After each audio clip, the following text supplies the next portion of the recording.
Now, as to Muhammad, the people of Europe and America have heard certain tales about the Prophet, to which they have given credence, even though the providers of those accounts, many of whom belong to the ranks of the Christian clergy, were either ignorant or ill-intentioned. Likewise, a number of ignorant Muslims relayed unfounded tales concerning Muhammad, which in their minds redounded to his glory. Thus, some benighted Muslims made his polygamy the object of their highest praise, and held it to be a sign of his wondrous powers, since these ignorant souls considered the multiplicity of wives to be a miraculous thing. The accounts of European historians rely for the most part upon the sayings of such ignorant people. For example, a foolish individual once told a Christian priest that the proof of true greatness lies in surpassing bravery and bloodshed, and that in a single day one of the followers of Mohammed had beheaded 100 men on the battlefield.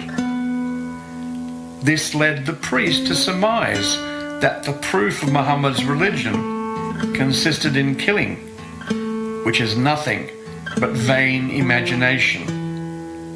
On the contrary, Muhammad's military expeditions were always defensive in nature. The clear proof is this.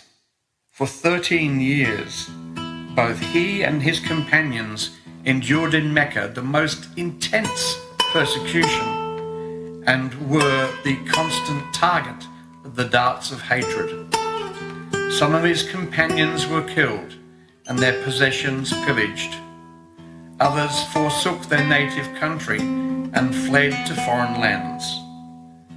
Muhammad himself was subjected to the severest persecutions and was obliged, when his enemies resolved to kill him, to flee to Mecca in the middle of the night and emigrate to Medina. Yet even then his enemies did not relent, but pursued the Muslims all the way to Medina and to Abyssinia. These Arab tribes were most barbarous and rapacious, and in comparison with them, the wild and fierce natives of America were the Platos of the age. For they did not bury their children alive as these Arabs did, their daughters, claiming this to be an act of honor and taking pride therein. Thus many of the men would threaten their wives, saying, "If a daughter is born to you, I will kill you." Even to the present day, the Arabs dread having daughters. Moreover, one man could take 1,000 wives, and most husbands had more than 10 wives in their household. When these tribes waged war against each other, the victors would take captive the women and the children of the vanquished, regard them as slaves, and engage in buying and selling them.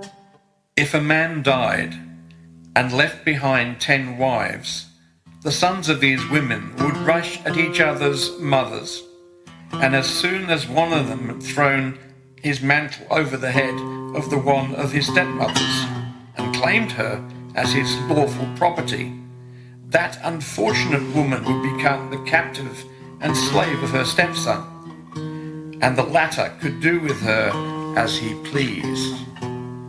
He could kill her, or shut her up in a pit, or beat, curse, and torment her day after day, until at last she perished.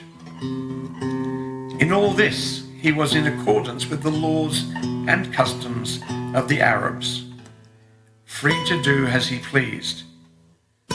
The rancor and jealousy, the hatred and enmity that must have existed between the wives of a man and their respective children are perfectly clear and require no elaboration.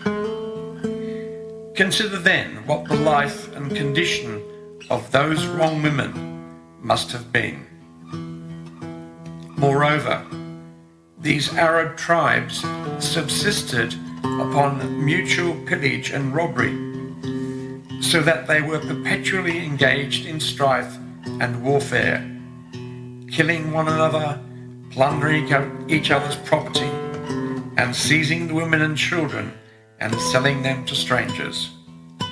How often would the sons and daughters of a prince spend the day in luxury and ease, and find themselves at nightfall reduced to utter abasement, wretchedness, and bondage. Yesterday they were princes, today they are captives. Yesterday they were honoured ladies, today they are slaves. It was among such tribes that Mohammed was sent forth. For 13 years he suffered at their hands every conceivable tribulation, till at last he fled the city and emigrated to Medina. And yet, far from desisting, these people joined forces, raised an army, and attacked with the aim of exterminating every man, woman, and child among his followers. It was under such circumstances and against such people that Mohammed was forced to take up arms. This is the plain truth. We are not prompted by fanatical attachment, nor do we blindly seek to defend, but we examine and relate matters with fairness. You should likewise consider, in fairness, the following. If Christ himself had been placed in similar circumstances, and among such lawless and barbarous tribes, if for 13 years he and his disciples had patiently endured every manner of cruelty at their hands, if they were forced through this oppression to forsake their homeland and to take to the wilderness, and if these lawless tribes still persisted in pursuing them with the aim of slaughtering the men, pillaging their property, and seizing their women and children, how would Christ have dealt with them? If this oppression had been directed toward him alone, he would have forgiven them, and such an act of forgiveness would have been most acceptable and praiseworthy. But had he seen that cruel and bloodthirsty murderers were intent upon killing, pillaging, and tormenting a number of defenseless souls, and take captive the women and children, it is certain that he would have defended the oppressed and stayed the hand of the oppressors. What objection then can be directed against Mohammed? It is this, that he did not with his followers and their women and children place himself at the mercy of these lawless tribes. Moreover, to free these tribes from their bloodthirstiness was the greatest gift, and to curb and restrain them was pure bounty. It is like a man who holds in his hand a cup of poison and who is about to drink it. A loving friend would certainly shatter the cup and restrain the drinker. If Christ had been placed in similar circumstances, he would have undoubtedly delivered through an all-conquering power those men, women and children, and they were under his care and protection. Mohammed said, "Should anyone infringe upon their rights, I myself will be his enemy and will charge him before God." In the edicts he promulgated, it is clearly stated that the lives, property, and honour of Jews and Christians are under the protection of God. That a Muslim husband may not prevent his Christian wife from going to church, nor oblige her to wear a veil. That if she died, he must entrust her remains to the care of a priest. And that if the Christians desire to build a church, the Muslims must support it. Furthermore, in time of war between Islam and her enemies, the Christians were to be exempt from fighting, unless they desired of their own accord to join and assist the Muslims in battle. In view of the protection they enjoyed, in compensation for this exemption, they were to pay each year a small amount. In short, there are 7 lengthy edicts on the subject, copies of some of which are to this day extant in Jerusalem. This is the very truth, and not merely my own assertion. The edict of the second caliph is still in the custody of the Orthodox Patriarch of Jerusalem, and the matter is beyond doubt. Nevertheless, after a time, rancor and envy arose between Muslims and Christians, as transgressions were committed by both sides. Beyond this truth, whatever Muslims, Christians, or others may say is pure fabrication and proceeds from fanaticism, ignorance, or intense hostility. For example, the Muslims claim that the moon was cleft asunder by Muhammad and fell upon the mountain of Mecca. They imagine the moon to be a small body which Muhammad divided in twain, casting one part on one mountain and the other part on another. These tales are prompted by sheer fanaticism. Likewise, the accounts that the Christian clergy provide and the charges that they've levelled are always exaggerated and often baseless. Briefly, Muhammad appeared in the desert of Hijaz, in the Arabian Peninsula, which was a treeless and barren wilderness, sandy, desolate in the extreme, and in some places, such as Mecca and Medina, exceedingly hot. Its inhabitants were nomads, had the morals and manners of desert dwellers, and were entirely bereft of knowledge and learning. Even Muhammad himself was illiterate, and the Quran was originally written upon the blade bones of sheep or on palm leaves. Infer then from this the conditions prevailing among the people to whom Muhammad was sent. His first reproach to them was this: why did you reject the Torah and the Gospel? And wherefore do you refuse to believe in Christ and in Moses? This statement came indeed hard upon them, for they asked, What then is to be said of our fathers and forefathers, who did not believe in the Torah and the Gospel? He answered, they had gone astray, and it is incumbent upon you to renounce those who do not believe in the Torah and the Gospel, though they be your own forefathers. It was in such a land and amidst such barbarous tribes that an illiterate man brought forth a book in which the attributes and perfections of God, the prophethood of his messengers, the precepts of his religion, and certain fields of knowledge and questions of human learning have been expounded in a most perfect and eloquent manner. For example, as you know, before the observations of the renowned astronomer of latter times, that is, from the 1st centuries down to the 15th century of the Christians' era.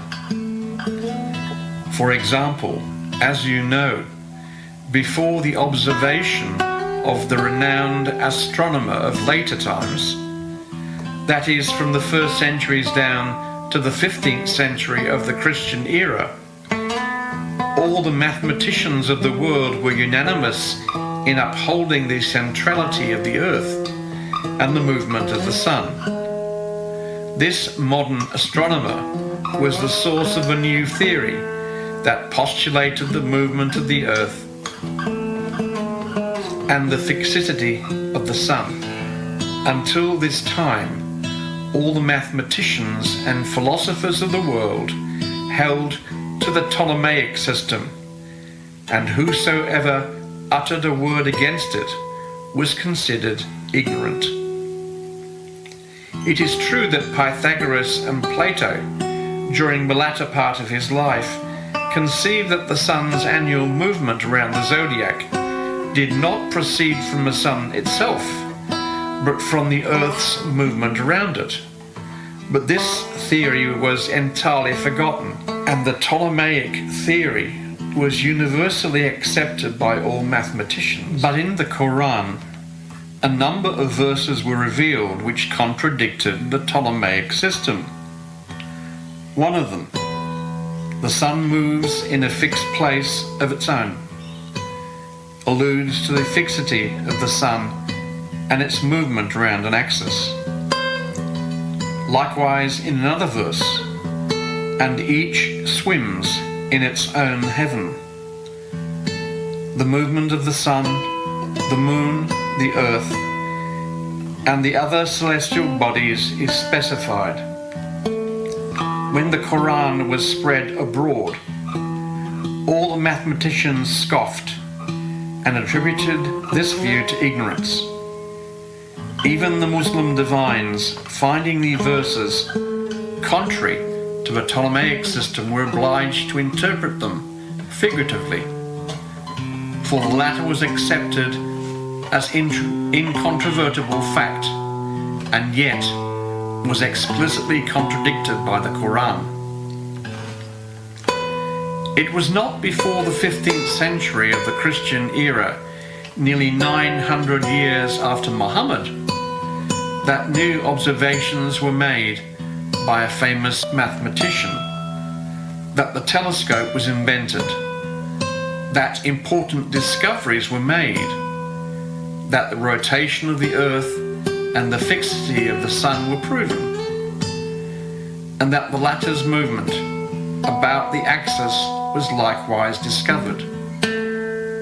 Then it became evident that the explicit text of the Quran was in full agreement with reality, and that the Ptolemaic system was sheer imagination. In short, multitudes of Eastern peoples were reared for 13 centuries under the shadow of the Mohammedan faith. During the Middle Ages, while Europe had sunk to the lowest depths of barbarity, the Arabs excelled all other nations of the earth in sciences and crafts, mathematics, civilization, governance, and other arts.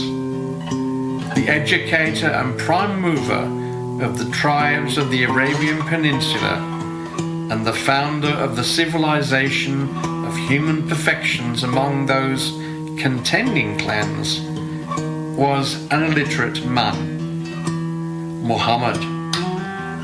Was this illustrious man a universal educator or not?